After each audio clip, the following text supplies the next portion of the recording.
Good morning, Anne Marie. Good morning. Good morning. Is that Joe? Yes. Joe. Hello.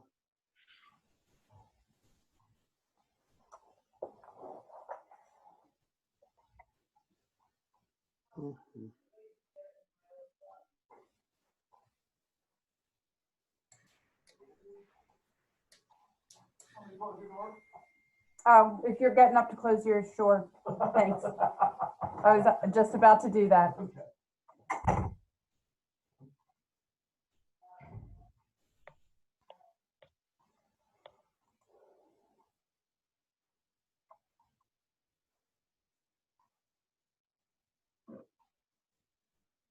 Morning, Danielle.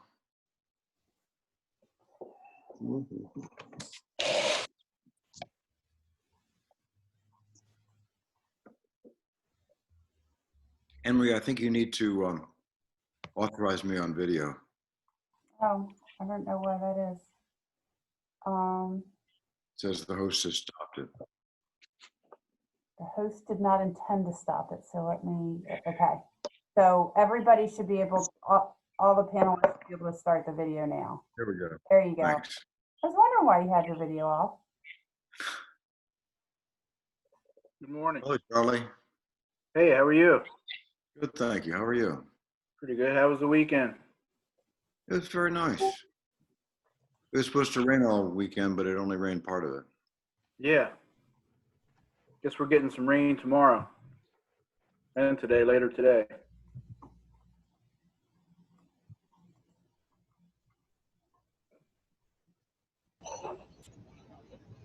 I think they're just saying around here rain tonight. Since it's moving west of us, and Gotcha. if it seems to be, we may have a whole entirely different picture.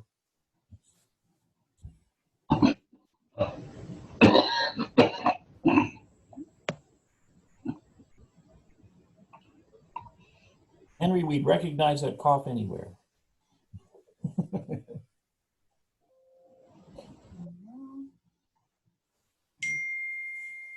morning. Good morning. Danielle.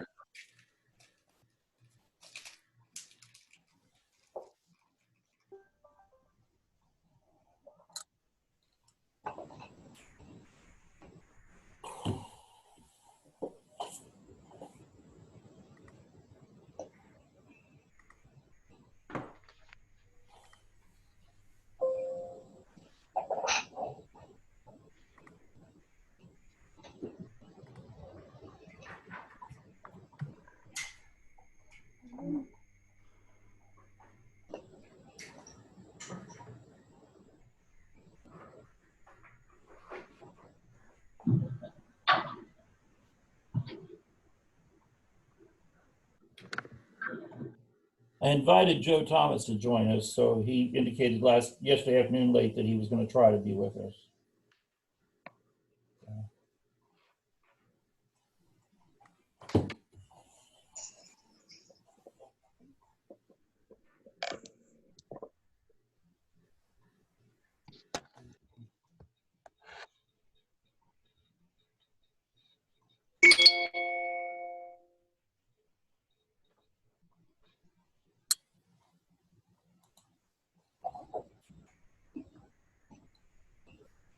Has anyone heard from Darren? No, I haven't. And Anne Marie will probably need to elevate Kay to a panelist, because she's going to talk about some things as well. Okay. The planning commission subcommittee stuff. So we've got everybody on the committee here, I think, except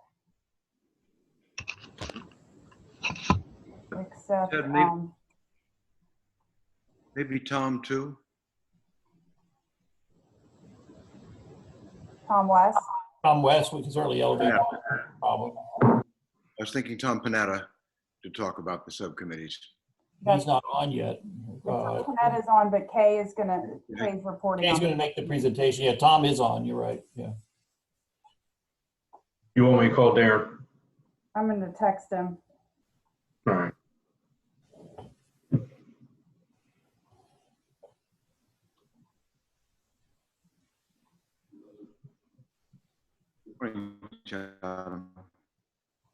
Was everybody able to pull up a copy of the minutes that we sent out over the weekend? Mhm. Yes. Okay, so I've texted Darren, so, but at this point you have a quorum, so you can go ahead and start. Okay, great.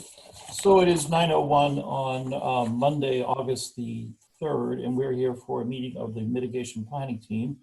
And thank you all for taking time to be here this morning. Obviously, the first item on the agenda, it's been a long time since we got together, is the approval of our minutes from February 7th. And I want to thank Janine for getting those pulled together, and obviously Anne-Marie for reviewing them. So if all have had a chance to review them, if there are any additions, deletions, or corrections, please let us know. It's Just a long time. a question, Ted.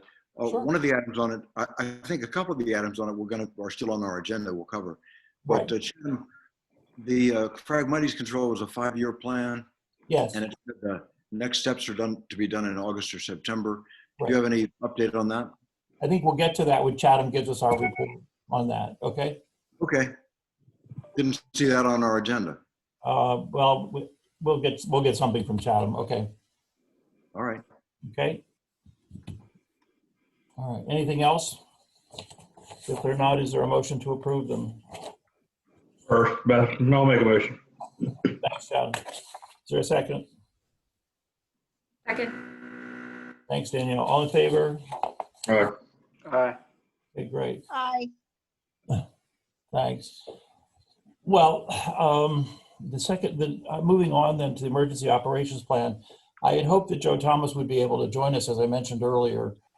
He may be tied up with, emergency information that's coming in reference to the storm that we are anticipating tonight and tomorrow. But obviously the timing of our meeting somewhat a good one, since we're anticipating this, and I do hope that he will join us. But and I think we've already, Anne-Marie and I were talking earlier this morning, we've already made, Rick had reached out to Anne-Marie over the weekend. We've already decided to postpone trash pickup for tomorrow. Is that correct? In terms of just the immediate plan for this particular storm? Yes, that's correct. We're postponing trash and recycling to Wednesday, so we need to send something out about that. Okay. Based upon the present reports, I don't anticipate that this storm will be of a magnitude that we'd have to entertain in setting up an EOC. But Joe Thomas and I have been talking about the idea of what does an EOC look like in a pandemic? And given the fact we're very early in the hurricane season, we still have 4 months to go. We could conceivably have to deal with that, and that's what I had hoped he would be able to talk to us about today. So, clearly, Florida's already dealt with that, and apparently, based upon news reports this morning, it's gone very well. But it is something we need to think about moving forward, if indeed. Well, certainly it looks as though the pandemic regulations and social distancing will remain in effect through most likely the entire hurricane season this year. And should we get into a situation, we need to think through how we would do that. So Joe had indicated he was going to try to join us, as I mentioned, and if that doesn't work, then hopefully he'll be sending out some guidelines so that we would know what we would need to do if that were to become an issue for us. Questions, comments from anybody? Chatham, have you heard anything from the fire department about how you guys are dealing with that? Just gonna let it come. Okay. Where all of our vehicles are filled up, that's all we're dealing with. I mean, it's a category, if it hits, it's gonna be a category 1 or less. No, but I meant in the future. For right now, nothing. Yeah. Okay. Okay. I mean, the only thing we gotta think about if we do the EOC is, did we get all the requirement paperwork so we can use the library? Yeah. Exactly. And if we use the library, that large area, we shouldn't have any problems in the city. Well, What they have dedicated to us at the library is just the larger conference room. not Well, like the I said, with the amount of people that we have in our EOC, we will not have a problem with that large area. We can Okay. spread out. All right. Good. So you'll have, I mean, maybe 4 or 5 if the most in there. Mhm. In previous years, we've had 3 or 4 Mhm. in the fire company. So you're not going to have that many. And that room is big enough that we can have different stations 6 feet apart with no problems. Okay. My concern is did we get all of our paperwork in order that we can still use, if we can use that building? Right. The other concern is, which is really not our concern, but a countywide concern, is sheltering, and what shelters would be available, and how that, whether the PPE would be available and things like that in the shelters. So that's the Hey, other. Mayor, Yes, sir. this is Charlie. I think the storm we had a couple Fridays ago is probably a good precursor to this, because we're probably going to get dumped on, and the same places that flooded then will probably have some flooding temporarily after this storm. Yeah, based on the reports this morning, I think you're absolutely right, Charlie.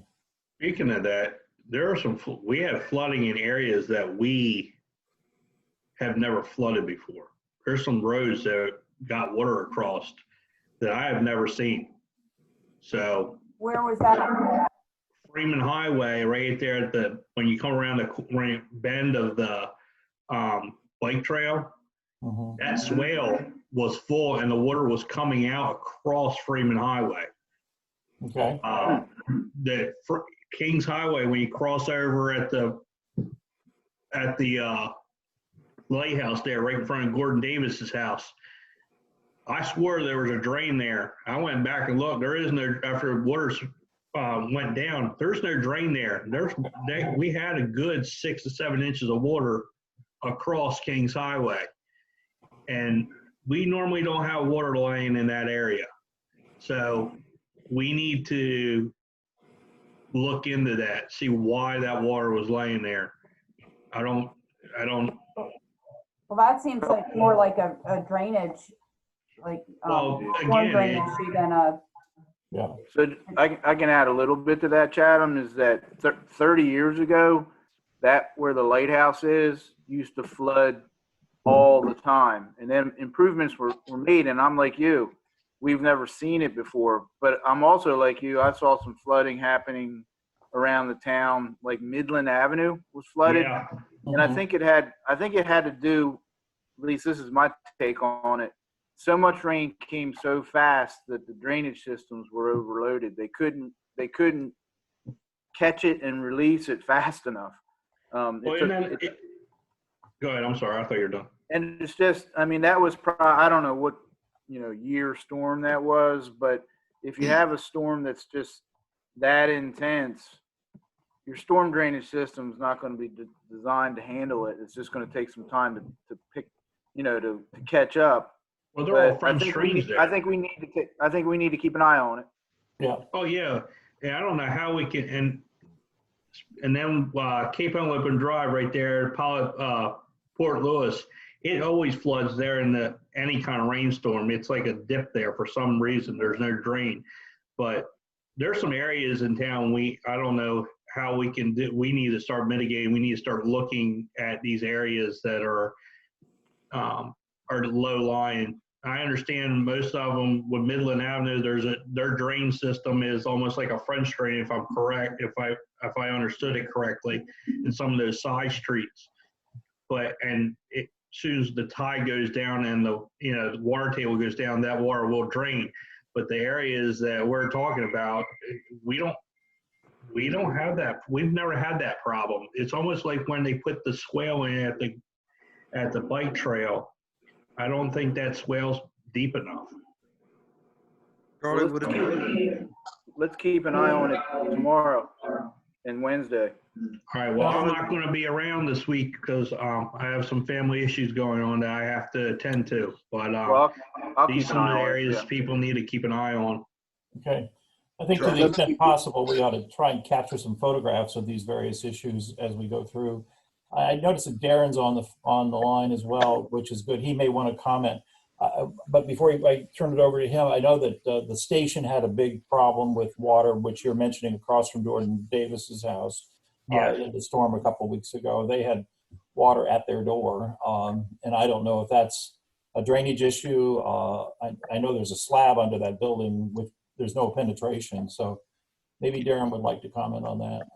At the station, that entire place is on concrete. They've Right, got, I know that. that's entirely theirs. That's their drainage, and they don't have adequate drainage from their property. They have zero pervious anything. Yeah, Chatham, I'd ask you to have the police take a look. I went out after that 6-inch storm, and what happens is you get the 6-inch storm, you do have puddles, you do have all of that, but the drainage is such that within just a few hours it's gone. So when you have, Charlie can comment, we designed the storm drains, et cetera, for, I believe it's a 2-year storm event. And then you give it 24 hours for that puddle to go away. And I believe we were very, very successful in how it's going. The stuff over on Freeman Highway, a lot of that has to drain, those swales, et cetera, that's actually maintained by, I believe, the DRPA. Yeah. You can talk with them and see about that. But I would ask you, even though you're not going to be there, Chatham, the police are very good with their eyeballs. They help us out with the street lights, knowing which ones are out and need to be looked at. I'd ask you to do the same and have the police officers take a look. If there's some problem areas, we'll address them. We have guys today. We're down at the beach by the Dairy Queen, cleaning out those French drains. That's always one of those. It can only handle so much water, and then it's going to flood and it's going to have a puddle. Down at the beach parking lot, that's the same thing. We end up, I'll talk to Anne Marie about it, but staff there have piled the sand on top of the storm drain. So we have to go move all of that to get to the storm drain. And again, I shouldn't even use the word storm drain. It's actually a French drain. So we've got our guys out being as proactive as we can. And any kind of street sweeping to clear out stuff around the storm drains would be beneficial as well. Charlie, do you think it might be an idea to keep a little list of the spots that Chatham and the other police officers and Darren have noticed that back up in a severe storm? Definitely. So that we can track it over time? Sure. Yes. Yeah, I think we can not only have a list, but photos, pictures are helpful too. So as we're all moving around, particularly like Rick Melendez and the other guys from the street department, and as the police are moving around, if they could just snap some photos and send them in to us, then we could develop an inventory that gives us an even better look at better than just a physical inventory, a list of places. So I noticed Tom Panetta has a couple of comments in the chat. His comment was, this is the reason why we need to look at the hydro reports, and it's based on historical storm data, which does not represent current conditions. And then he went on to say, I think we need to look at a combination of rains and /surge, as well as what the recent data predicts. So I think both of those. Tom's point is that the hydro report looked in isolation at different kinds of emergencies. It didn't lump them together and look at what could happen if storm surge and heavy rain and all that happened at the same time, as typically tends to happen. Right. So, Anne-Marie, this is something we might want to think about asking the hydro expert to take another look at.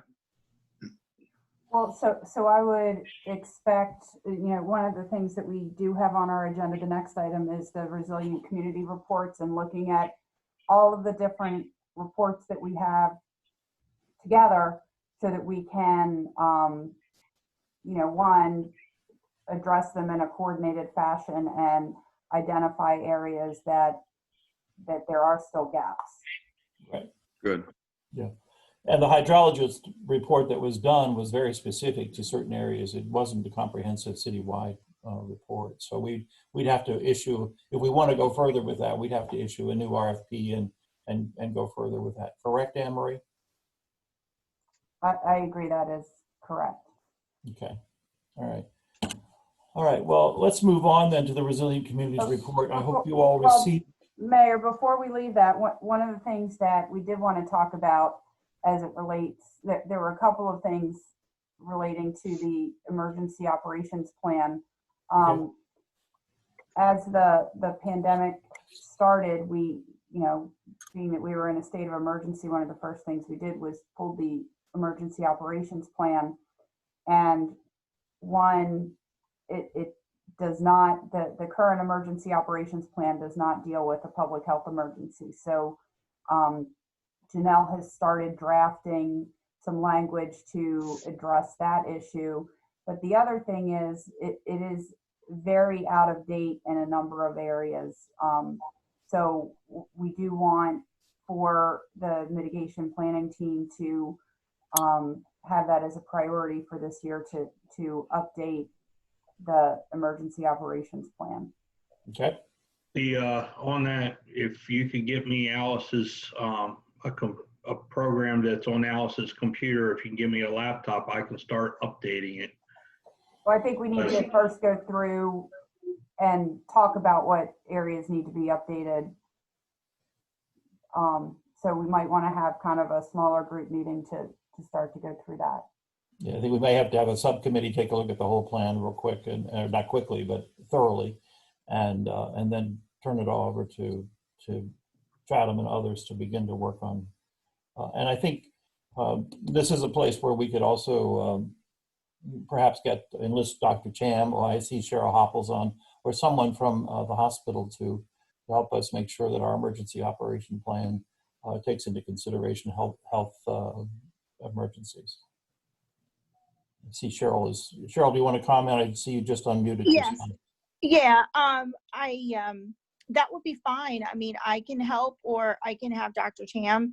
Either one of us. I know that I've worked with Chatham in the past, so whatever you guys decide is fine with us. Okay, great. Thank you very much. And Ted, I think Joe Thomas may have joined us as an attendee. Great. And he's Great. unmuted. I've unmuted him, so. Okay. All right, so we need to elevate him and unmute him. Okay. Well, he's on phone, so we can't elevate him. All we can do is unmute. Well, Joe, thank you very much for joining us this morning. We've just been talking about the emergency operations plan and the things that we've already identified that we need to update in light of health emergencies and other issues. So I appreciate your taking time. I know you must be swamped over there with information that's coming in reference to what's going to happen later today and tomorrow.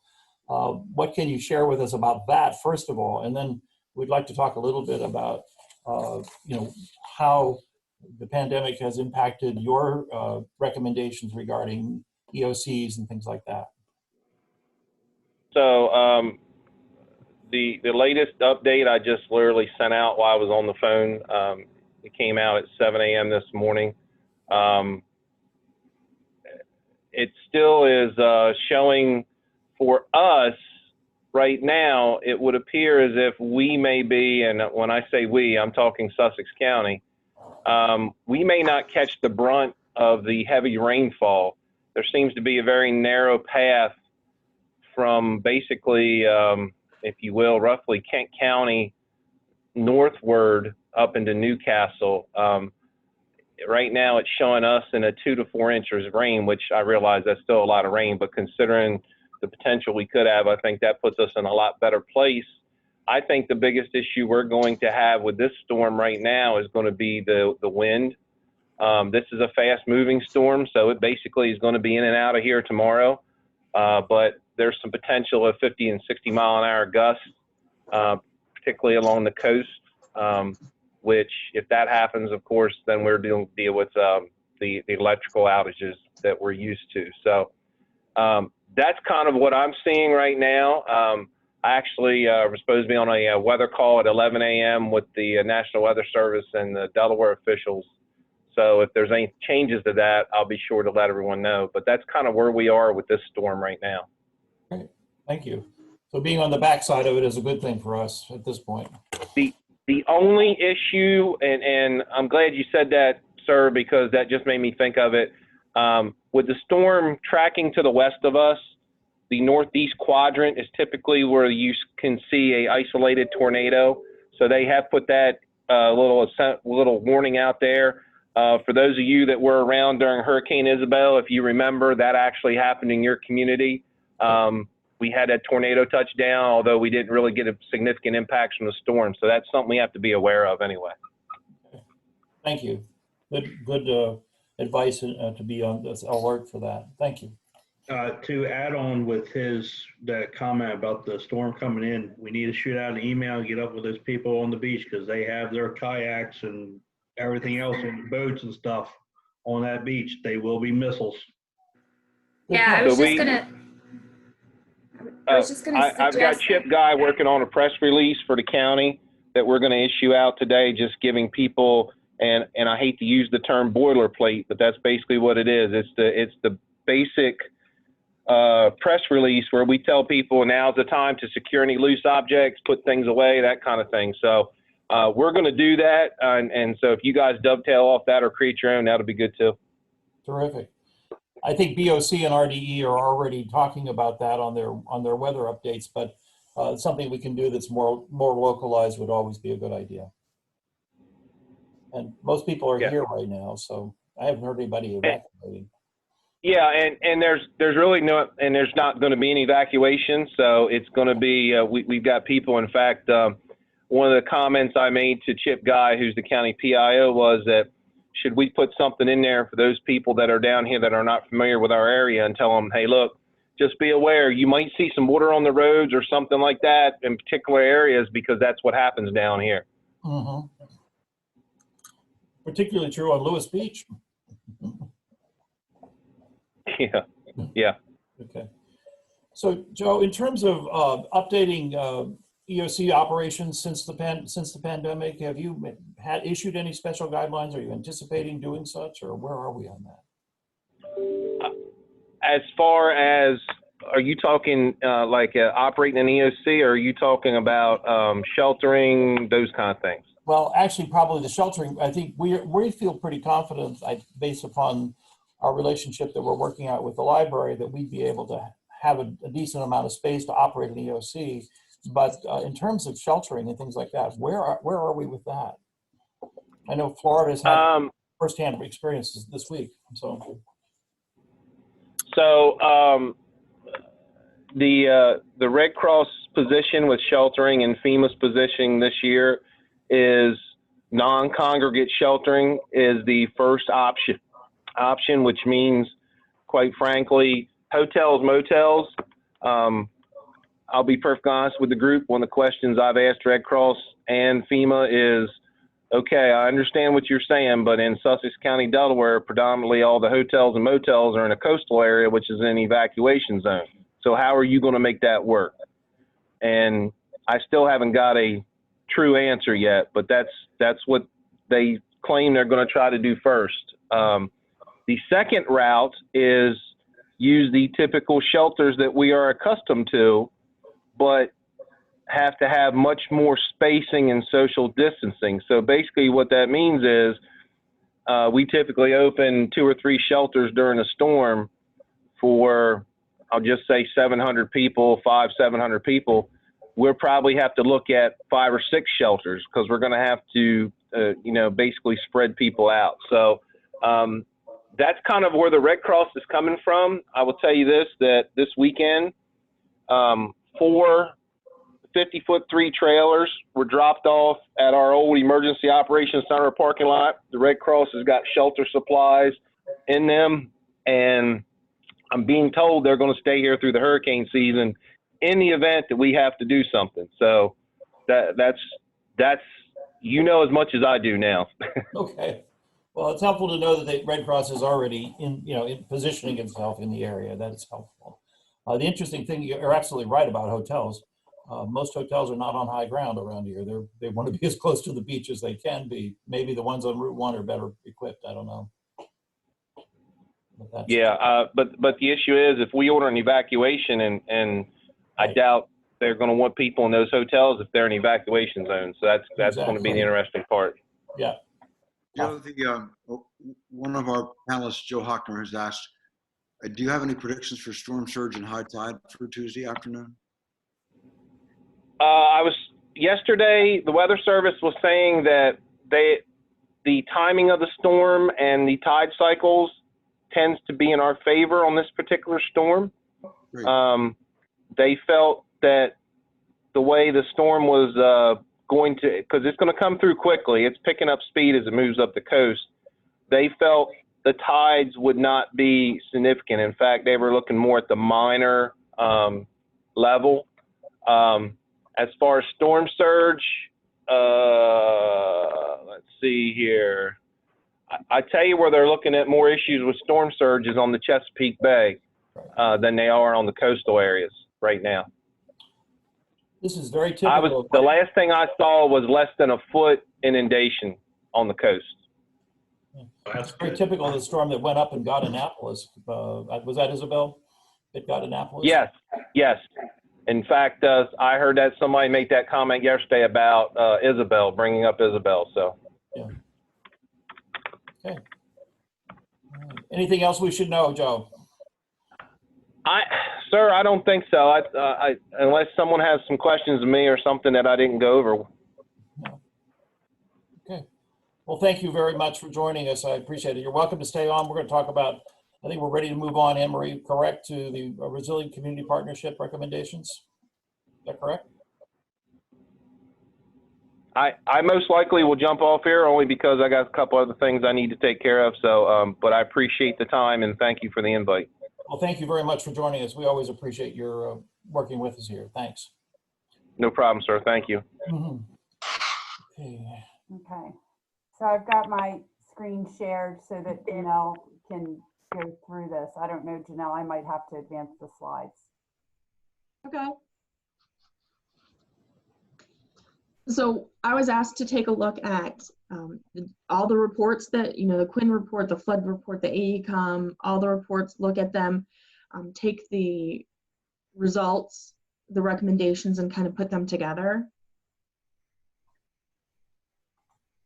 So, and to be perfectly honest, we've done some of the stuff that we've gotten from the reports. We've, revised the codes, we've adopted different sections of the codes, we've clarified procedures, we keep updating and creating and doing different things. We've done different response to large flood events, which should be hopefully helpful this week. Excuse me, sorry about that. So we've done a lot of things that, already done. So it's not like the plans have been sitting on the shelf. They've been looking at them. We've been adopting them, trying to figure out what's appropriate and what we've already been doing. The next slide will also show us, some other recommendations for the report. There were a lot of recommendations. So we kind of put them together in different groups, some regarding floodplain information, cleaning up our definitions, regarding regulatory permits, like items like that, modifying our forms to make sure they have clear and understanding of the floodplain, flood panels, evaluating, for, again, when we're looking at things that Tom Panetta brought up, or Joe brought up, storm surge. So should we include coastal storm surge in the design of future stormwater management? So these are all, now we're getting into items that we're looking at, our recommendations from the report. Are these items we want to consider? What do we want to do? How do we want to consider them? So again, kind of like the left-hand side is more for flood items, FEMA items that we're looking at. On the right-hand side, we're getting into more design, stormwater management, evaluate the entire drainage basin, and design for future developments for stormwater. And again, some of these, so you'll see underneath, some of these things are going to require code amendments. Some of these are going to require coordinating with BPW. So if there's items like that, we kind of noted that as we went through and put them all together. So, like in inventory and identifying the areas of improvement for the existing stormwater infrastructure, that's something that the city would work with BPW on to address. monitor and maintain existing and future drainage. Now, a quick question. Thank you very much. This is great information. I think we have, and Henry probably can respond to this. I think we've identified all properties and flagged files on all properties that are in the floodplain. Is that correct? So that the building officials, and is that information readily available to BPW as well? I would think it should be if it isn't. But I'm going to say, I know they have a GIS layer and they can bring up the FEMA flood maps from GIS, because I know that's what I'm using when I'm checking is the FEMA flood that we get from there. And Correct. I would be surprised if they were not using that. So I would guess That they is are. correct. okay, great. Thank you. So additional recommendations, again, there were a lot of recommendations throughout the reports. I'm also going to tell you there were a lot of overlapping recommendations, the same recommendation from the same report. So we just kind of put them together, or they were very similar. So we put them together. So one, coordinate with Sussex County and the Conservation District, tracking BMPs, looking at impervious surface coverage, continuing intergovernmental coordination regarding a multi-jurisdictional stormwater infrastructure, creating our own requirement for sediment and stormwater regulations for projects under 5,000 square feet, because you need a detailed plan. 5,000 square feet and over goes through the Sussex Conservation District. So do we want to be more stringent? Other towns in the area have done that. So is that something we want to look at? Do we want to consider the establishment? I know one was in the stormwater and utility, and create more incentives to use best management practices. The city actually did that, and that is currently being administered by BPW. And we can always look at additional ways to create incentives if that's something you want to look at. We can review the capital budget for upcoming proposed infrastructure improvements. First, addressing stormwater, those are going to fall under BPW, so it would just be coordinating with BPW on those type of projects. So these are like the bigger picture, big items that we could take a look at for different options from the reports. Janelle, before you go on, the one recommendation, consider sediment and stormwater review for projects under 5,000 square foot of disturbance. This is something that did come out of the Resilient Community Partnership report, and the city of Rehoboth does this. And I believe, and we'd have to look at this, I believe that Rehoboth works with the Sussex Conservation District so that they administer this. And I think one of the challenges with the coastal communities is that most of the development that we're seeing is below the 5,000 square foot threshold. So there's no opportunity to improve the stormwater system with redevelopment and new development. Often in places where you're seeing larger development, that's the case. So we have the combination of, increased flooding based on the various forces around us, combined with the fact that there's no stormwater management on most of the development that we see. Yeah, I'm gonna say I'm back up and agree with Anne Marie. We would probably, if the city decided to do that, we would probably start seeing that with new houses, individual houses coming in, because as Anne Marie stated, we don't typically see those larger developments. So this could really impact individual houses that are being built or added onto that could help further address, our stormwater issues. Are you ready for the next slide? Yes. It would be a particularly good thing to look at, especially with the redevelopment that's going on over on Lewes Beach. Right, where there's no, it predates the current sediment and stormwater regulations. So unlike some of the developments on the other side of town, there's no stormwater infrastructure that's there by virtue of the community being developed. Right. Anne Marie, is it okay if I pause here and just suggest something? So back on the previous slide, I'm sorry, then the one before that. Another, I think, good one to look at for given Lewes Beach and the redevelopment taking place is regulating the area between the Limois, beyond the Limois as Zone B. Limois is the limit of moderate wave action. So it's that line on the flood map that shows more or less the extent of where you're going to see some waves, 1 to 3 feet of waves, and then there's like a line. So beyond that, you would assume it's less than a foot of waves. But with sea level rise, you're going to have potentially, that line creeping inward. So I think that would be a great one, is to regulate to higher standards further back from the Limois. Good point.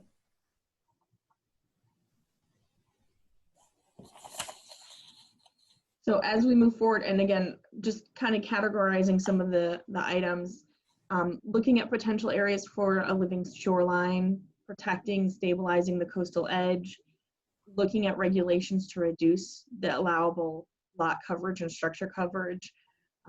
Typically, we allow 50% for the house and 65% for the lot, so looking at those.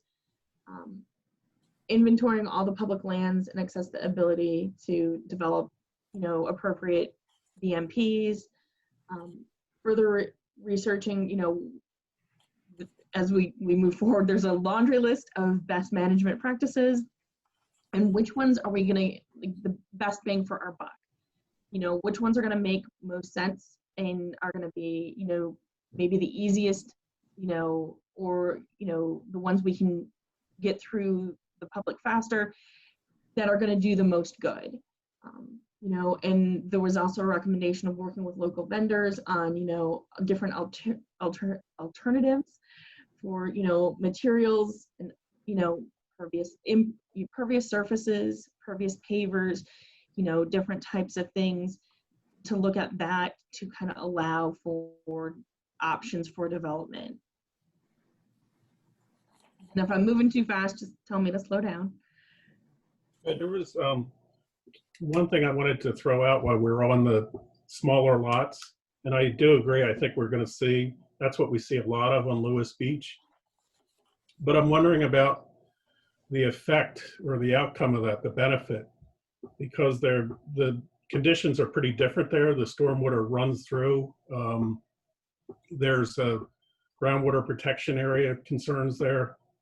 And I think that one of the things to consider some communities do is identifying projects and have a fee in lieu of, because I think maybe some of the benefits are to do bigger projects, and the city's doing one right now in Lewes Beach, but that might help overall instead of each lot that comes in to require them to figure out how they're going to handle stormwater on that lot, which I think they should do, but I think the bigger benefit in those situations might be bigger projects that in that community that aren't on that lot. And this might be a way to help provide the resources to do that. But it would take some, I think, more from the maybe on the city's end to identify what kind of projects are workable and to have them in place when developments come along. Just a thought, though. Interesting idea.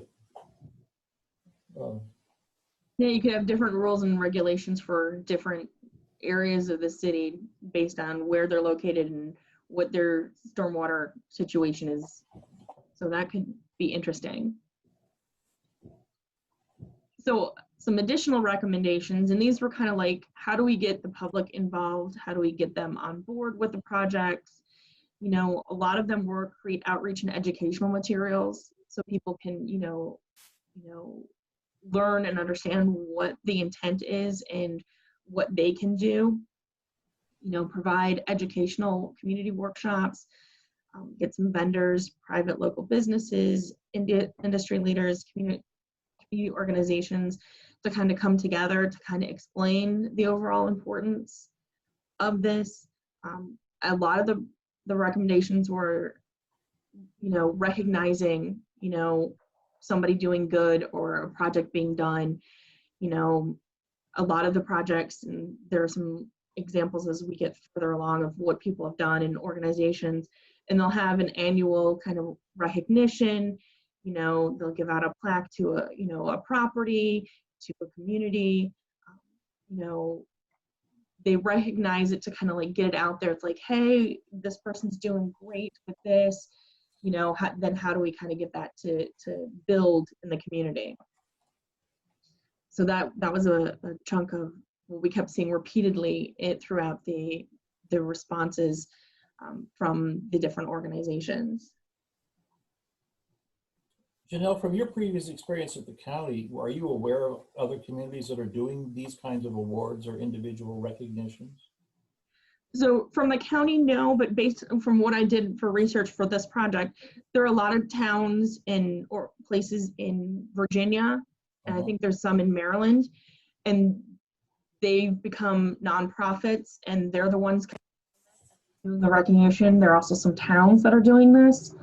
I've got examples of the programs as part of this, so you can kind of see who's doing what. It'd be interesting. And were they administered by the cities, or are they administered by some organization that would be quasi-related to the city? Both. Both, okay. Thanks.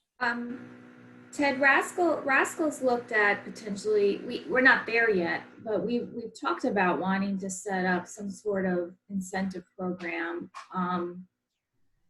around the state where, it's not localized to one community, but it could be around the state or around the county.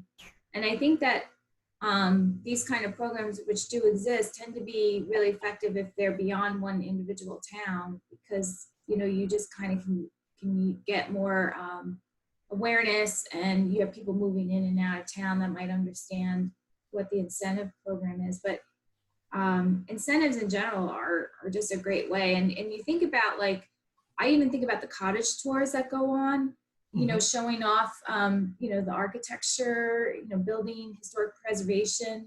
Imagine builders getting involved and showing off their best management practices and how they've integrated them into a house or a property. That'd be cool if we could eventually get there. Yeah, I know that in some cases that on the garden tour that's all organized by the chamber, not that they would be a sponsoring agency, but they've gone out of their way to recognize rain gardens that have been installed by homeowners, or other stormwater management systems that have been incorporated into the grounds of the property that's on the tour. The other person that's on this call that might be have some information about that is Charlie, since he represents GMB and they're both in Maryland and Delaware. I don't know if Charlie wants to comment on that in terms of if they're aware of any kind of programs like this. Yeah, I think Janelle's probably on the right track. There's a lot of programs, and Danielle, like that. What I know is that, and what I've been learning is that encouraging people to do the best in terms of best management practices is better than demanding it from people. Sure. Yeah, what seems to have worked best with a lot of the other places is they incentivized it. They kind of made it, I want to say, like, fun for the homeowners to take some extra pride in their property and know that there was something out there that they could get. Even if it was just a little flag in their front yard saying, hey, I've got the best rain garden for the year, or, I did this. That seemed to have worked in a lot of the places. So if we move to the next slide, we'll see one of the things was research and develop incentive programs, which is, how do we deal with, should we subtract BMPs from the total site area to kind of encourage that? The more BMPs you do, you work at that. Increasing density or floor area ratio if certain BMPs or more BMPs are done. Reducing fees, reducing review time, reducing taxes. These are all things that came out of the reports as some things to look at for incentives. Also consider a discount to the stormwater utility fee, just giving us ideas of what to start thinking about if we're looking at incentive programs to help encourage the use of BMPs and other programs to help address our issues. And then on the next slide, we get into examples of the programs. So the James River had, Hero Home Month, so it's like that home for that month got like a flag in their front yard. Lynn Haven River now is the program that they use, and they've got like different standards and different things. The one thing that they did was an education for the younger population was they did a trash show. So you would take trash and try to reuse it into something, start getting the kids to start thinking about what's going on and how they can start better, impacting their area. Elizabeth River Project, they had a STAR program for homes and businesses and schools. They had a rain barrel program, a rain garden program. They had a bunch of different programs to kind of encourage all of these things that are going on, to try to get people involved and take kind of a little bit more ownership. So those are just some of the examples. I've included the links we can get this to you if you wanted to see more details about what they're doing. I will PDF this and attach it to the meeting agenda so that anybody who wants to, later can go on and access those hyperlinks.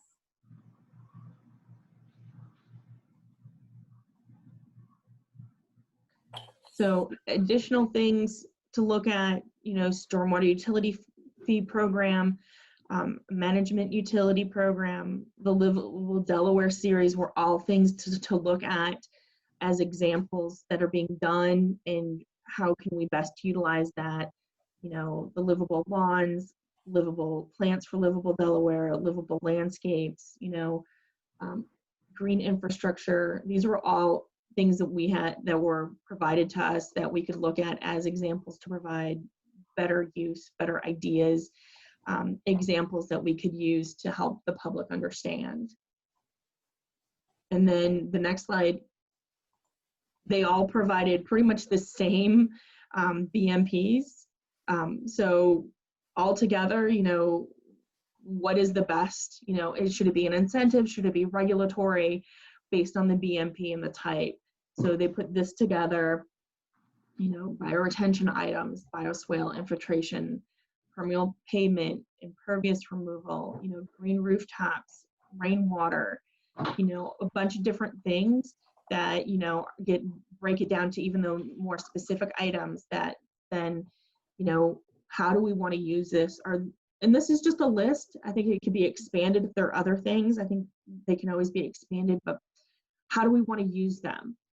Should they be incentives? The reports kind of put them together saying these should be incentives, these should be just regulatory, or should there be a combination of some of them? And then if they're going to be incentivized, do we look at those programs like the Elizabeth River and those others where, you get your home gets that star for the month or for the year, or that little flag that says, hey, this house did great for what we're looking at. Or do we just want to do other things? So there's a lot of different things going on, a lot of different options. I know this has been kind of going on, looking at all of these incentives, and I'm going to tell you, I've been working with the sea level rise subcommittee, and we've called that section of code the resiliency section to put into the ordinance. That's what we're working on, because I think a lot of these things are going to impact sea level rise, and sea level rise can be impacted by these. So it's like a continuation moving. It all kind of works together. So the way, I've been working with that subcommittee is looking at the bigger picture, just not one. So I can see some of these coming in being impacted in that ordinance to kind of help move the city forward. And I know we've already had the discussion about, if we redevelop areas that are going to be impacted by sea level rise, should we look at reducing the impervious surface coverage? Because right now we're at 50 and 65% in those areas. Or do we leave it at those levels but require different things? And I think this is where this group is going to be very helpful and impactful for that other group that I know are kind of looking at how do we address sea level rise so we can make sure that we're addressing the needs of the community. And then the last slide is just, is there any other options that the city should consider? Any questions I can try and answer? Apparently I'm talking really fast today, so sorry about that. But I'm happy to help and answer any questions. And, again, this was all taken from those multiple reports. I've read them all, combined everything. So, again, we've done some stuff, which is great. We're currently working on other things. And I think there's just a lot of options that we have and different techniques to use to look at how we can best help the community. Jill, thank you very much. I think this is a very interesting overview, and I think over the years we have done, meaning in conjunction with the university in some cases, the Rainbow program, which was very, very successful. And we see that when we start these initiatives that our community responds pretty heavily. I think we oversold the rain barrels very quickly when we did that program of maybe 6-7 years ago. But I think what happens is we've started with this and we started with that, and we've never been able to make a concerted effort to roll all of these things together.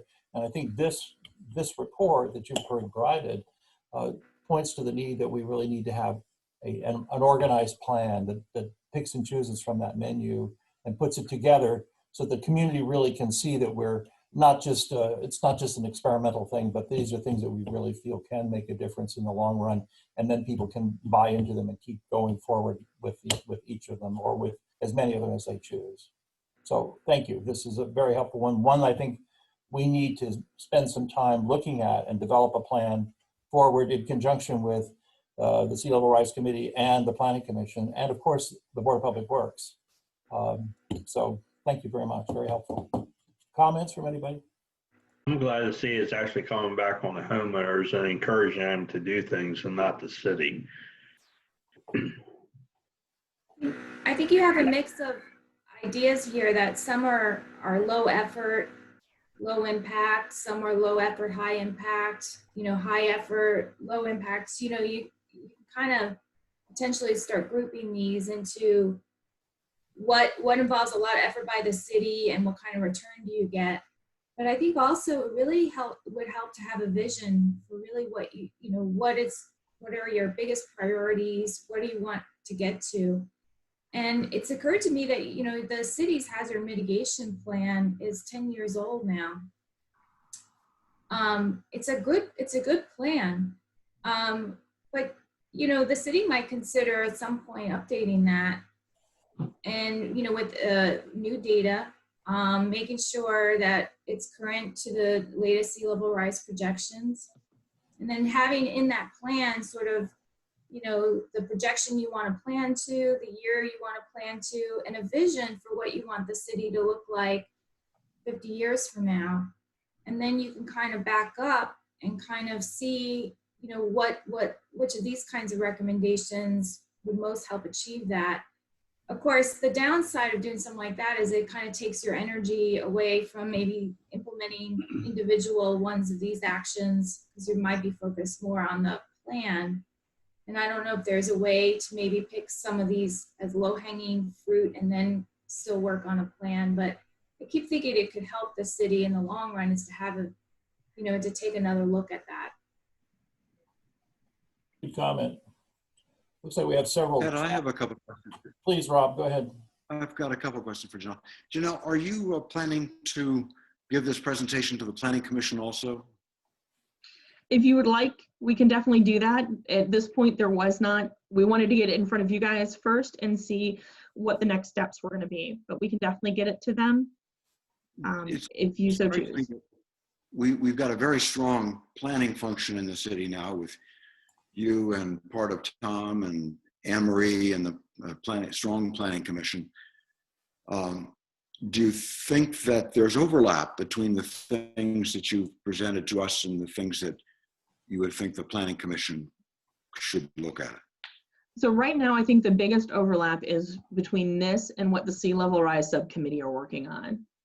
Because between those two, this group and that, there's a lot of overlap and ways to address.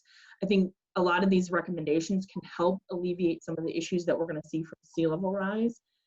There's other things that sea level rise needs to be addressed at, but I think there's other things that this can help with. So I think that's where that big merge is going to happen. I know some of the other projects the commission's working on, it can definitely be looked at, but I think right now what they're focusing on, the two that are merging very well together is this and the sea level rise. Do you think it would be worthwhile trying to pay a little attention to where their expertise is and where our contribution could be, so that things don't fall between the cracks between the committees?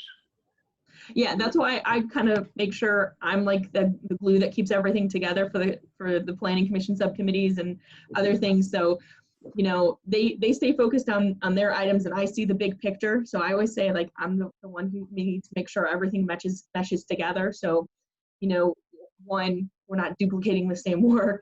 Yeah. Which is also kind of, so that, you know, I know we're kind of managing. My job is to kind of, I always see it as, you know, seeing the really big picture, which is how do we implement this, you know, other things that are going on. So kind of merging that all together. So you're thinking maybe you could be the person who allocates responsibilities between the committees? That might work. Or one of the things, when I was reviewing the minutes, one of the things that jumped out at me is we had talked, I guess, last time about perhaps doing a joint meeting at some point of the mitigation planning team and the planning commission, so that because I think that we need to have that coordination, but there's also different perspectives of the different groups. So I think that having, you know, periodically maybe a meeting of both, so that we don't lose the perspective of one or the other.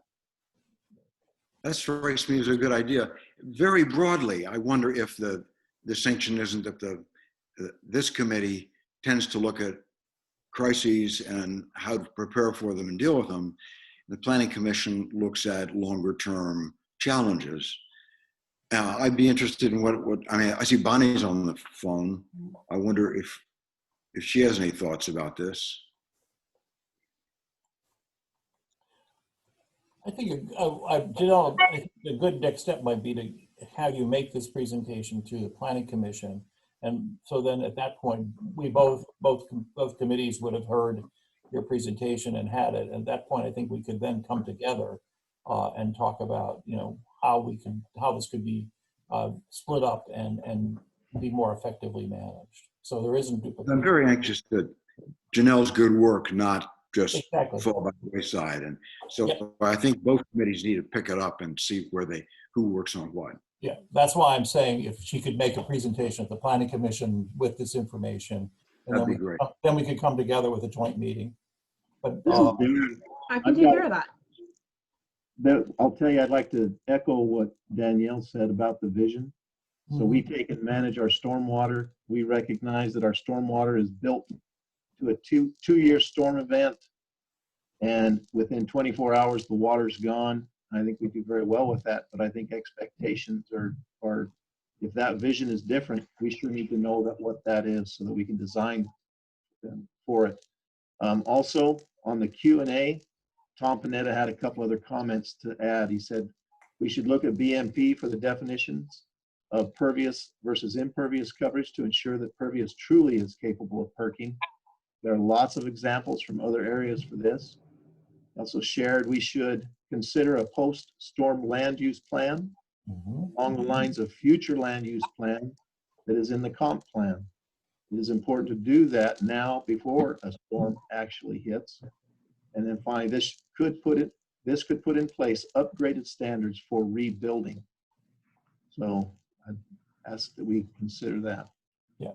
And I think that's somewhat consistent with having a vision. It's I think some of his latter comments are talking about like a recovery plan. Like if we were unfortunate enough to have a major disaster and there's major, you know, damage to our housing stock, we have this opportunity to do rebuilding on a larger scale. What would that look like? What do we want for our community?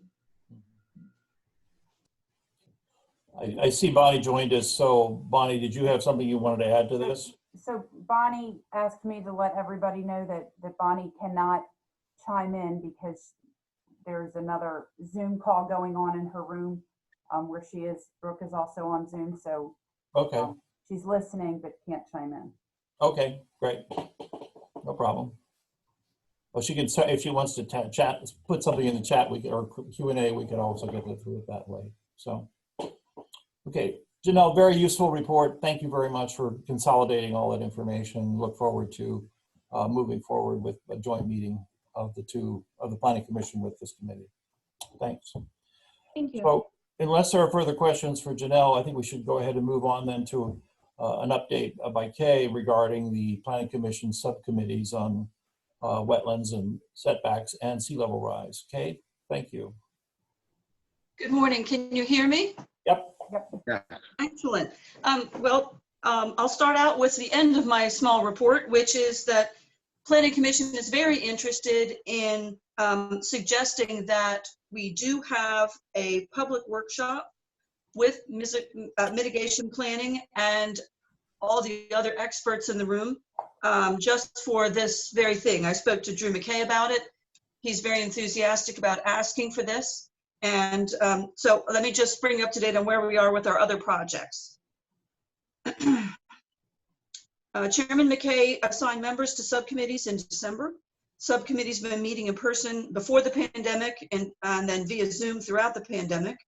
Janelle, Brent Jett, and Robin Davis, among others, have been extremely helpful in understanding the technical aspects and putting the proposals into the city's current ordinance for context.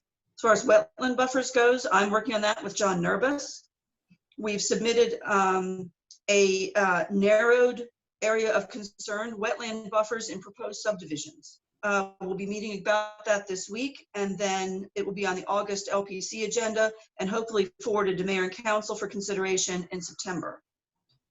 Phil in the 100-Year Floodplain Committee is Melanie Moser and Joe Hotchner. They've been working steadily this year, currently proposing that fill within the special flood hazard area shall result in no net loss of natural floodplain storage or increase in water surface elevations during the base flood. They are currently concentrating on practical aspects of documentation, reporting, and compliance. Sea level rise has been tackled by Tom Panetta and Sumner Crosby. This is the widest ranging and most technical issue and is seeking to gather consensus from the many reports and includes strategies for critical facilities, redevelopment, new development, and resiliency, all in coordination with the topics just discussed here today. The proposals impact throughout the city codes, something tackled in the Quinn report, is something that will need to be done for consistency and effectiveness. So I had spoken to Council Liaison Morgan about suggesting a workshop between our two groups, and I was wondering what you all thought about doing this to coordinate our efforts, to not reinvent the wheel, and to assign different people to do different tasks. I think that would be a terrific way to get things done. I feel like the door is open, and now we need to walk through it. We've had such a great background of reports and the 2 city water workshops. I think many of us are on the same page and now are willing to take the next steps. So your thoughts are positive to suggesting a workshop? I think so. Good. I think this dovetails nicely with the conversation we had with Janelle, with Janelle's presentation as well. Yes, yes. Basically, we're on the same page. We started on some of it. The resilience, or the sea level rise committee has the biggest, hardest task to get their arms around. So that's where I think we can really work together, parcel out different sections of it, and get it done. There's no way 2 people can get all of this done. We need to come together in an organized fashion, and then we can not only get things on paper, but we can get things done out in the real world. Well, I think Danielle and may want to comment on this. I think, through her offices, they can be very helpful with the Sea Level Rise Committee. I assume that Tom has probably already been in contact with you, Danielle. Is that correct? In reference to this? Yeah, I sat, listened in on the last meeting that they had. Good. Okay. Questions for Kay? Thank you very much, Kay. Appreciate your doing this. I think we need to get scheduled a meeting, whether we do it after, it sounds to me like it might be better that we do it after Janelle has a chance to bring her presentation to the Planning Commission, and maybe we can do this as one meeting where we kind of get both of these topics together because they're so closely related. Excellent. I'll speak to Chairman McKay about getting this on our August agenda, and then we can see about moving forward. Okay. Got it. Thank you. Thank you. Any other questions for Kay? Great. All right, so Henry, what can you tell us about the CRS rating? I think we're caught up finally, is that right? Everything was sent in to Garrett. We're just waiting for Garrett's last response with everything. It should be, I looked at emails today. There was something sent over the weekend. A lot of times he sends it over the weekend.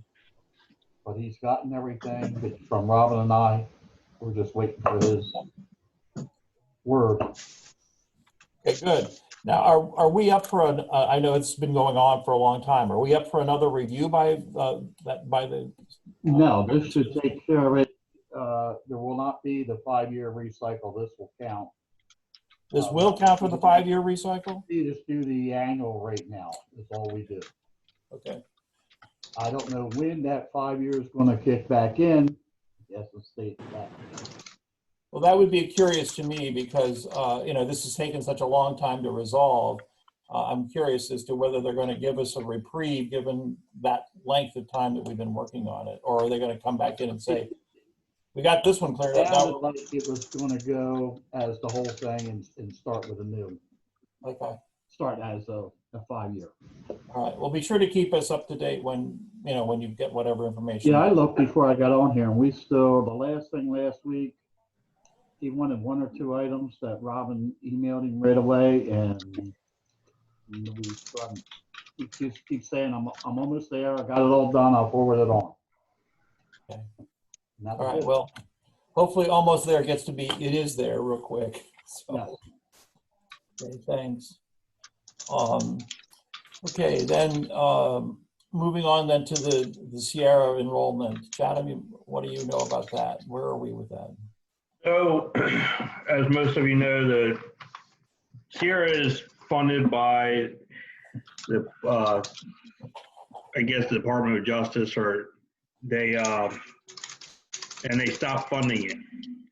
So due to that, the CERRA program is no longer in existence, much with some other programs that they had going on that is funded with the same money. So I've reached out to a couple people that I know.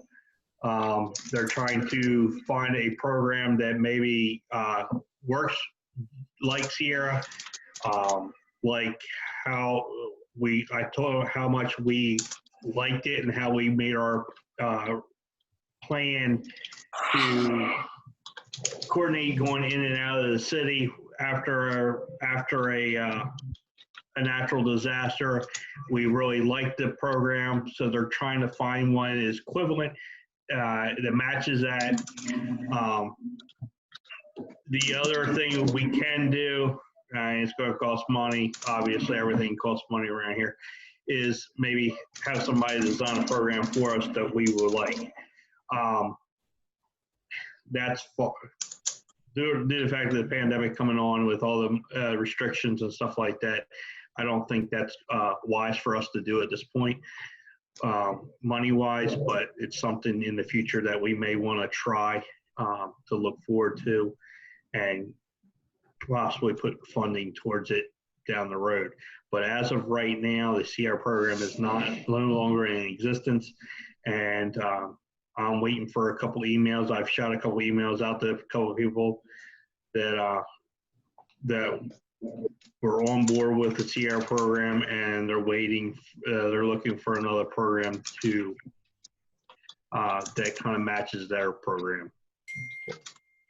That's very interesting. I'm sorry to hear that it, fell apart, but not surprising, I guess, given everything that we're dealing with in the world.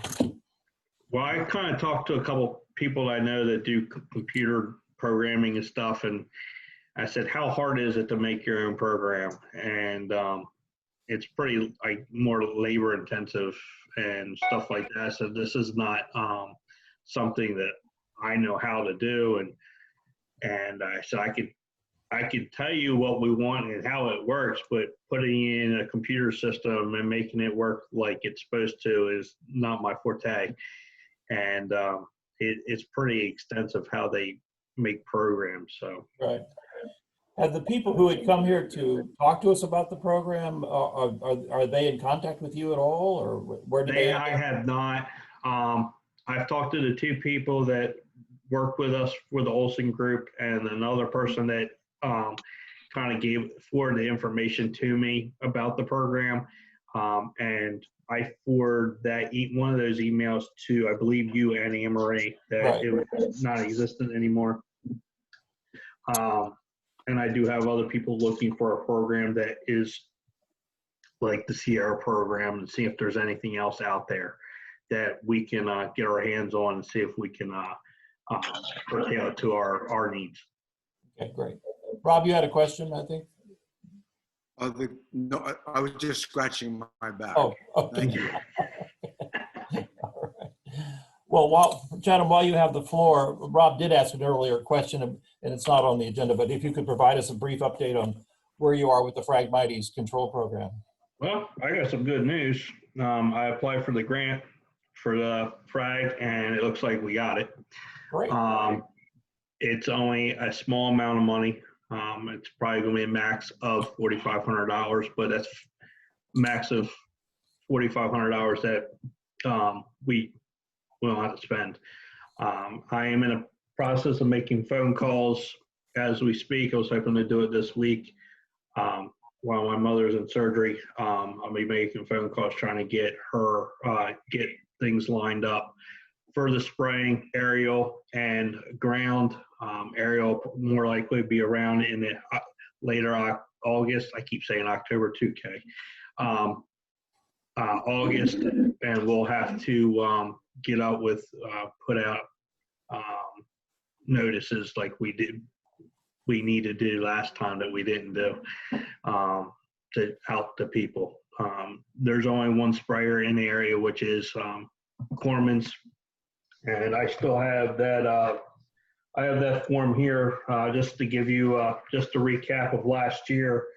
We did 125 acres of marshland in the area in the city limits of Lewes, and that bill was $11,235. So we are still contacting Corman's. Hopefully I can say next day or two I can get up with them and try to get see how much it's going to cost us, so we can get at least an idea and go from there. Looking at the areas that were sprayed last year, the spraying was a success. If you look at a lot of the area on the canal bank, and then the areas of along the canal to C.H. Mason Way from the marina, it's all brown. So there is some green, which is expected, but I believe we did a lot. I think the spraying did a lot of damage to the area for killing the frag. Along with our mowing, they did fire breaks. Due to the fact of the pandemic, we could not burn. We're hoping, I haven't talked to Sam in about 2 or 3 weeks, but if we go through days, we can start to try to burn in October, late October. The fire ban's over at October 15th, so anytime after that, we can start looking. But with the pandemic, they were trying to bring in people from Maryland to help us burn the big portion. And that's almost like, I believe that's close to 80 acres there. So we did all the prep work. Now it's just waiting for the pandemic to get over with, and so we can get people in, get in here and start burning. But he did recommend we do spray for this year, and to get that chemical down in there, and hopefully we can hit a little bit more of it. So we're doing everything as planned except the burning. With this 5-year plan, we're without the burning, we've hit it and took a big chunk out of the issues. Yeah, I think we were skeptical about how effective the spraying was going to be last year because of the timing of it, but it sounds like it was very effective, which is great. Also, the mowing that was done along East Market Street, as you look over towards those drainage ditches, seems to have really made a difference. So I did reach out to those people. I think it was an Angler's Nest right there that backs up that urban space. I still have not gotten anything back from them. I called them and I spoke to the lady. I sent them an email of what we've done and why we're doing it, and my concerns and the state forestry concerns, and they still have not reached out. So I don't, it may be to an extent that the city may have to do something, send a courtesy letter. I mean, I don't know where our boundaries are where it comes to this. Can the city make them do it, or we ask them to do it? But I think that's going to be more, that's kind of going to be out of my hands at this point. I can reach out to them again, but I can't make them do it. It's going to have to come from you guys. well, let's talk offline about that. But I think, you know, Anne Marie and I could get together with you and talk about getting a letter out from the city. I think it's, I mean, those houses are in danger. Absolutely. There's no fact about it. If those houses catch, you're going to have boats that are backed up to it. We're going to have a mess. Yeah. Okay. Chatham.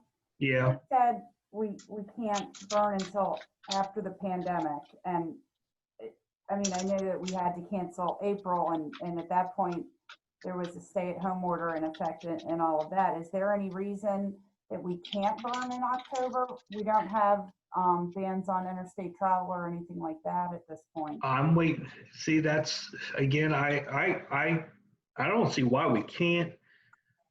But again, we're dealing with the state, and they have, and those guys deal with different people than we do. So I don't see why we can't. And when I talked to Sam, we were just going into we're a couple weeks into phase 2, and I think that's when that traveling ban came off, and we need to. I need to reach out to him again and go from there, because I have questions about this form I have to fill out for the grant application, and he's got the answers to it. So that we're going to have to, I have to talk to him about that. So I'll question about October. And like I said, the burn ban comes off, I believe it's October 15th. So we'll hopefully have something ready to go before then, and and I'll get it to you so we can get it out to the public. And also with the spraying, I told them that we're going to have at least a week's notice so we can have the public aware of it. My question is, Emery, do we need to do another workshop like we did last year? I think we hit a lot of the answers, a lot of the questions last year. Do we have to do it again, or are we going to be okay? Well, if we do it again, it's going to have to be virtual. Yeah, I know. And I don't think we need to. I think we did a lot of the people that were concerned were at that meeting and or emailed me. I think Bonnie emailed me one thing, and that was it, if I remember correctly. but after I gave people out my email address and told them to call me at any time and email me any time, and I didn't get any. Okay. I would think sending out an email blast or a code red announcement would be sufficient at this point. All right, so the air is my plan is to have the air done first, and then I'll have the guy come in and do the ground. The guy that did the ground spraying did an awesome job also. We had no problems there.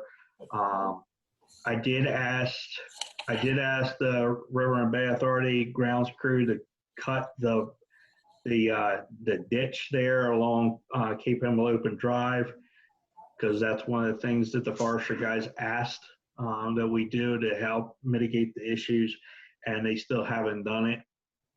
It is all dead. There is some green stalks in there, a little bit here and there, but like I said, when I was out walking, I walked the trail the other night out there just looking and just prepping myself, trying to get ideas of what needs to be done.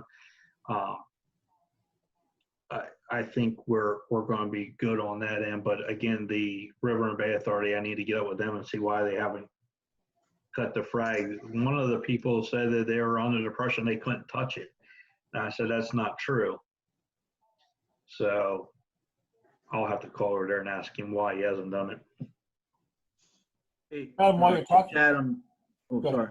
go ahead, Charlie. Chatham, Anne Marie, I think that property behind Angler's Nest is still owned by Cam Lewes. And I think it's like 2.5 acres. I don't know what the plan would be there, if it's spraying or burning. I guess it's spraying. But again, it's all right. When we did that area on the city side, they sprayed it also. So, I mean, they had a little bit of, the overspray. That's why it's dead. We need to get it, they can't burn it because of the area of where the houses are. And that wind down there swirls. That's too much of a liability on everybody's end. So, no problem. I was just going to suggest that, like, I've been talking to Cam off and on for the last 7 or 8 years trying to get that project completed and various things. So if you need any help from me, I can certainly reach out and try to make it happen with him. We need to get it cut. The city, I mean, I had a guy lined up. I mean, the guy that Tommy Ingles doing all of our cutting for us. And he did a tremendous job. His guys were great.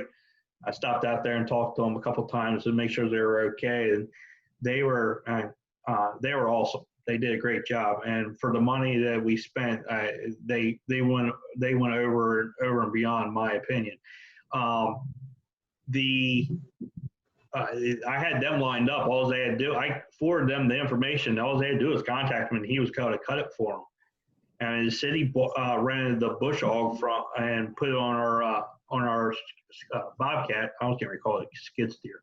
And Kenny Kenny was out there cutting with that, and it was going right through it. So they should not have a problem getting a bush hog, get it in there, especially with something with some kind of tracking system.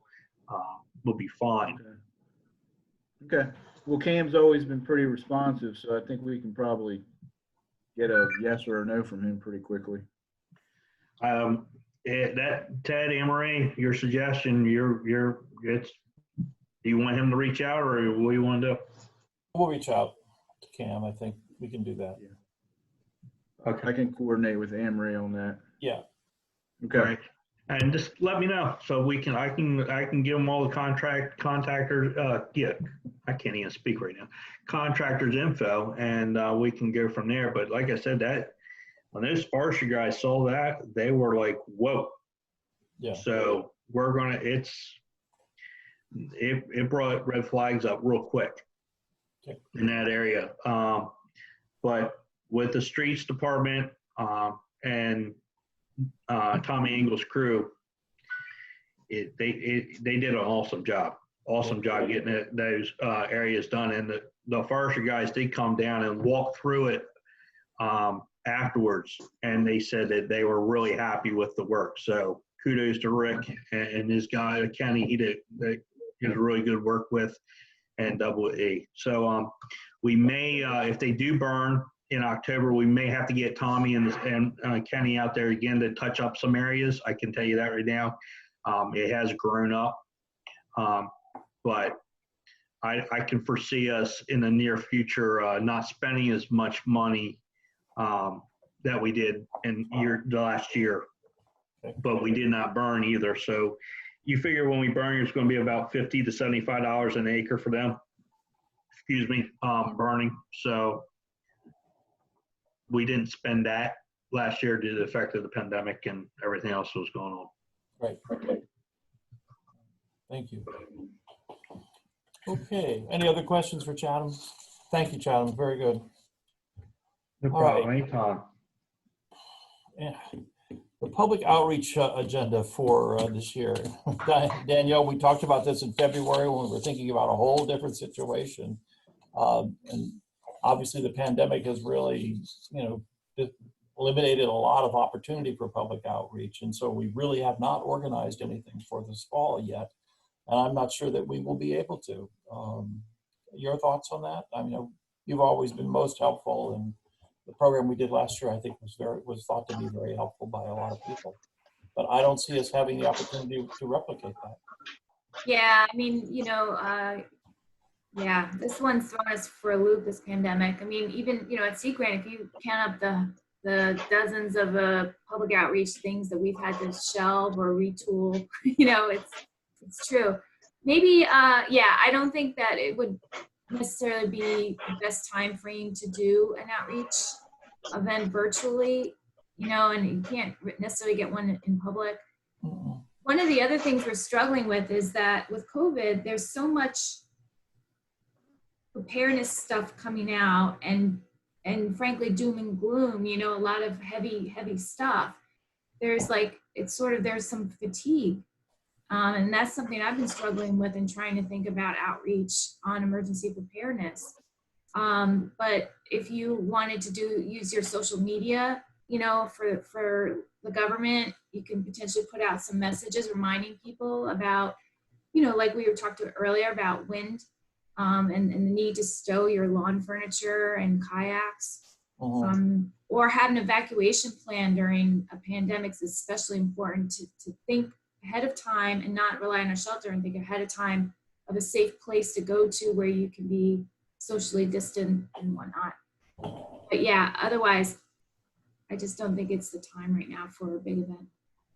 I think we're going to be putting out something today about storing your stuff and things like that. And but in terms of anything really organized, I don't see it happening this year. It's unfortunate, but I think we can remind people. And but I agree with you that there's so much doom and gloom that people are kind of turning themselves off. They just can't face more stuff right now. Anne-Marie, did you have a comment? Nope, I agree. Okay. I think our meetings, and we had pretty good attendance here this morning. At one point we were up to almost 30 people. Obviously we're all kind of singing to the choir here, but getting our information out and putting things on the website, I don't know much more than that. I'm stuck. Rob, you have any suggestions? You're good at sending out newsletters and things like that. Is there something you think we should be doing that we're overlooking here? That comes to mind right away. Okay. If we're going to send, I suggest we send out a newsletter and reminding these people, people, thank you for down there. If we can put out something for hurricane awareness. Again, backing up on Danielle's stuff right there, we need to stow things, get things stowed away, reminding them if it does flood, what to do, what not to do, and those type of things. It's just a friendly reminder, blurbs that we can send out just so these people know, especially the people that have moved here that have not heard Darren and I talk. Has not, and the newer people that reside in the city. I believe sending those things out will help at least reach out to one or two people that we have not touched yet. Well, I certainly think we'll do that and see where we go from there, and then look to hopefully the pandemic's getting to the point where we can get back to having some regular public meetings early in 21. I don't see us doing anything this fall publicly. So I think that's pretty much concludes the agenda for today, unless somebody has another topic they'd like to bring up or other comments they'd like to make. Okay, hearing none, I think this has been a very productive meeting. Janelle, I think if you could work with Kay and Drew to get your meeting get this presentation that you just shared with us to the Planning Commission, and then I think we need to schedule a joint meeting. Absolutely. Okay, that would be most helpful. In terms of our scheduling another meeting, I'm wondering if we should, knowing that we're going to try and do that, do we want to try and have a meeting at some point mid to late September, just to stay on top of this? By then we will also be very much into the hurricane season. We will have come through what we're going to deal with tomorrow and hopefully not too many more. But I'm wondering if meeting the week of September 28th holds any promise for you all. That would be lapping into the 1st of October. That would be good for the Frag Ladies deal. So I'll have everything ready to go. Should have everything ready to go by then, and a lot more information on everything. Okay. Does Wednesday, the 30th of September work? And is 9 o'clock a good time for everyone, or do we want to do it later? 9's fine with me. It's up to It you. works for me. Okay. So how about if we go with 9 o'clock on the 30th of September? Okay? Got it. Great. Thank you again for everyone for coming today or attending today. I think it was, again, a very meaningful discussion. There are things that we need to follow up on between now and the next time we get together on the 30th of September. But hearing no other further business, we can consider a motion to adjourn. Motion. Second. Thanks, Rob. All in favor? Aye. Great. Thank you all very much. Be careful tomorrow. Hopefully the storm deals with us with only minor inconveniences. So. You guys need me, let me know. Just give me a phone call. Okay, will do. You would need to get together with us anyway about the topics we were talking about. Yeah. Okay. All right, I'll get with you. Great. Thank you. Thank you. Have a good day. Bye.